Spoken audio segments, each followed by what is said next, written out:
हेर्नुहोस् है साथीहरू, आज पनि हामी मटरको साथ टिप्दैछौँ। हामी बुढाबुढी छोरी भएर मटरको साथ टिप्दैछौँ।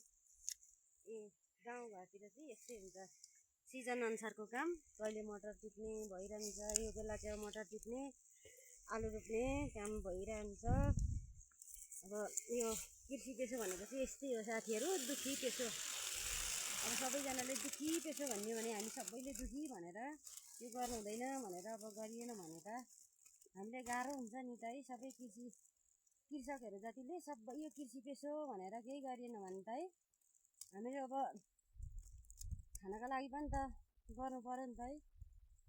अब अन्नहरू उब्जाउन सकिएन, खेती कमाइ गरिएन, दुखी गाह्रो काम भनेर गरिएन सबैले भने त हामी बाँच्नको लागि पनि त गाह्रो पर्छ नि है साथीहरू।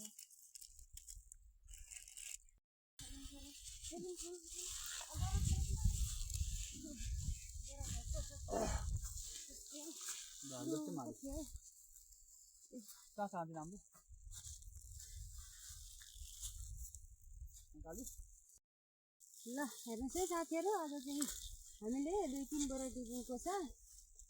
अब हामी चाहिँ कोसा बेच्नको लागि है साथीहरू। हस् त, बाई बाई।